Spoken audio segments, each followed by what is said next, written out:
السلام عليكم ورحمة الله وبركاته. اليوم راح أحكي لكم أحاديث وروايات عن الإمام الباقر عليه الصلاة والسلام. راح تخليكم تتخبلون، وطبعا هاي نصها ترى موجودة عند السنة. المخلوقات اللي كانت قبل نبي آدم موجودة عند السنة. المهم، اليوم راح أحكي لكم عن الأكوان المتعددة، وهذا الشيء مو موجود بس عندنا كشيعة. عن الأكوان الموازية، عن المخلوقات اللي كانت قبل النبي آدم، عن الأوادم اللي كانوا قبل النبي آدم. تخيل، بشر قبل النبي آدم. هاي الروايات عن الإمام الباقر عليه الصلاة والسلام وعن الأئمة، بس أكثر شيء راح أجيب لكم عن الإمام الباقر. عن الإمام الباقر عليه الصلاة والسلام: لقد خلق الله ألف ألف عالم وألف ألف آدم. يعني قبلنا أكو ألف ألف عالم وألف ألف آدم، يعني مو آدم يعني كأنما آدم يعني أكو ألف آدم. لا، يعني قصده أنه ألف بشري قبل النبي آدم عليه الصلاة والسلام. يعني كان أكو هواي مخلوقات وهواي عوالم. واريد تخلون بالكم وياي على نقطة هواي عوالم، لأن أنا راح أدخل بصلب الموضوع مال هواي عوالم هذا. بالبداية، عالم الذر. عالم الذر شنو؟ قبل أن نولد في هذه الأجسام كنا في عالم الذر، يعني الله سبحانه وتعالى خلقنا بعالم اسمه عالم الذر. هناك عرضت علينا الأمانة والولاية، عرضت علينا ولاية الإمام علي، عرضت علينا أن النبي محمد نبينا. كل شيء نعرض علينا، بس ترى على فكرة نسينا قبل لا نجي للدنيا. الله نسانا هذا الموضوع على مود من نجي للدنيا يختبرنا، يشوفنا راح نسلك هذا الطريق لو ما نسلكه. على مود بالآخرة من نموت، الله سبحانه وتعالى يقول خيرتكم ترى، وانتم قبلتوا بهذا الشيء ونزلتوا للدنيا بارادتكم انتم.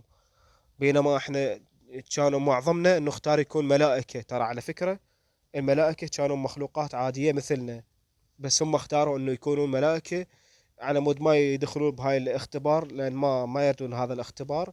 والله سبحانه وتعالى ارغمهم على طاعته، وما لهم اي طاقة على معصيته. بينما احنا كبشر او المخلوقات الثانية العادية اللي قبلنا نقدر نعصي رب العالمين، نقدر كل شيء نسوي، نقدر نذبح، نقدر نقتل، نقدر نحلق، نقدر نحرق البلدان، نقدر نكفر، نقدر كل شيء نسوي، كل شيء نقدر نسوي. هذا الشيء طبيعي. بس بالمقابل إلها جائزة، وإلها للعاصي إلى نار جهنم، إلى عقاب. فنسينا هذا الموضوع كله ودخلنا بالدنيا على مود يصير عندنا اختبار. هاي ملخص عالم الذر، هذا ما قبل آدمنا. هسه ندخل بالعوالم. هسه احنا دخلنا بالدنيا ما قبل آدمنا، قبل النبي آدم. راح أرجع لكم قبل النبي آدم. وحوش ومخلوقات وجن.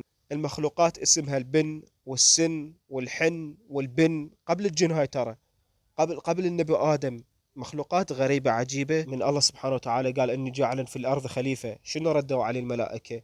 ملخص الآية يعني إنه قالوا له أنت راح تخلي بالأرض، راح يدمر الأرض. لأن هم يدرون شنو صار قبل النبي آدم. كان أكل بن والسن والحن والبن وما أعرف شنو. هذني مخلوقات كانوا موجودة قبل النبي آدم. هم أسفكا بالناس، أسفكا الدماء، كفروا، سبوا، سووا معاصي. والله سبحانه وتعالى طبعا قضى عليهم. ظهر من بقايا النسناس كائنات أيضا تشبه البشر شكلا، وهم من جعل الملائكة تخشى تكرار تجربة الفساد عند خلق آدم. هل النسناس اللي ظهروا قبل النبي آدم مخلوقات تشبه البشر، هم اللي خلوا الملائكة تكره انه الله سبحانه وتعالى يخلق شيء مثل النبي آدم. لأن هذول النسناس أيضا، أي فذول النسناس أيضا أسفكوا الدماء وأجرموا وسووا العجائب بالأرض، فالله سبحانه وتعالى أهلكهم. أيضا كان أكو العمالقة، لغز الحضارات القديمة. كانت أكو حضارات قديمة، ممالك أخرى قبل هاي الممالك. وأهل البيت قالوا عنها حضارات كادت أن تطول السماء كبرا. فكان لهم يعني حضارات غريبة عجيبة. والإمام الباقر عليه السلام قال أكو عوالم خلف الشمس. تخيلوا وصلت العوالم خلف الشمس، أكوان متعددة. يعني أن اسمهم النورانيين، أو هذا اللي عرفته أنا صراحة. خلف شمسنا توجد مدن بيضاء يسكنها بشر نورانيون لا يعرفون إبليس. هاي ملخص كلام الباقر. يعني أصلا ما يعرفون إبليس ولا إبليس يعرفهم. تخيلوا يعني ما تجيهم المعصية. يعني تخيلوا هاي المخلوقات اللي كانت يعني خلف الشمس، كانت ما تعصى رب العالمين بقدر رمشة عين، ولا يعرفون إبليس ولا جايهم إبليس. فشنو هاي المخلوقات سبحان الله. ولا يجيعون، يعني حتى ما يجيعون. طبيعة وجودهم أجساد من نور. ما أعرف شنو ما شنو هم ذولا. تذكر الروايات أنه المدينة خلف مغربكم هذا فيها خلق لم يعصوا الله طرفة عين.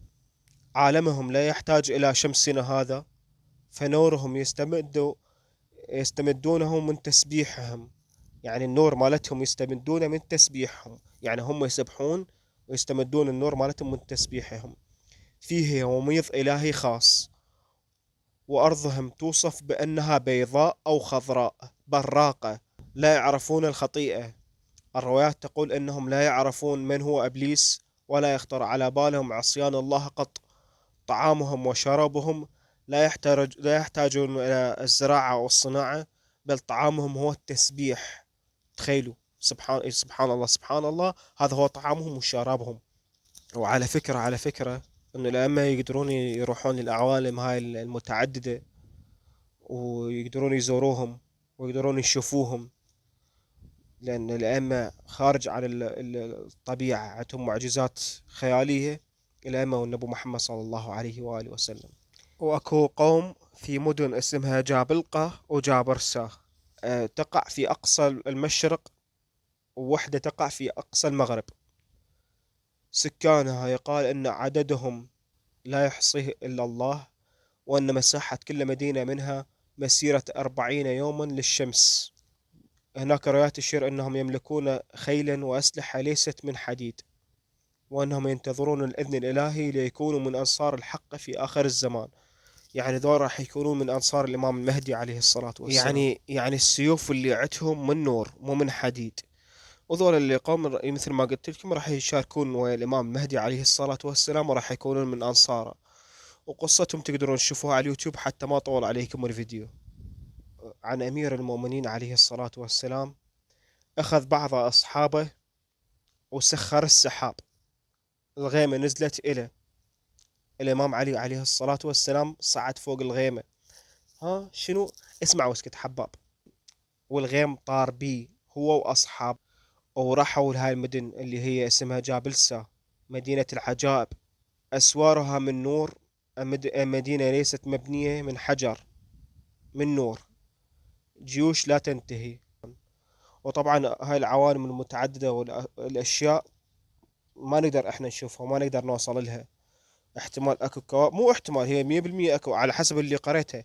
100% اكو كواكب ومخلوقات واشياء اخرى بعوالم اخرى متعددة احنا ما نقدر نوصل لها. احتمال هو بصفنا جيراننا، مثل هسه ما قال الامام الباقر عليه الصلاة والسلام ان هم ذولا ما خلف الشمس. خب هاي الشمس قبالنا نقدر نطير لها بالصاروخ ونروح لها، بس ما نشوف اللي وراها. ما نشوف المخلوقات الثانية اللي هي موجودة أصلا، بس هي بغير عوالم. يعني كأنما أكوان متعددة أخرى بس إحنا ما نقدر نوصل لها، بس النبي وأهل بيته يقدرون يوصلون إليها. وهذا الشيء فوق الطبيعة، فوق الخيال. ولا هنا انتهى الفيديو. وطبعا راح أكمل لكم فيديو ثاني عن الإمام علي عليه الصلاة والسلام، شلون طار بالسحاب وأخذ أصحابه وراح هاي العوالم المتعددة، وشنو شاف وشنو صار وياه وشنو المعاجز اللي صارت، بفيديو ثاني حتى ما أطول عليكم. والسلام عليكم ورحمة الله وبركاته. صلى الله على محمد وآل محمد.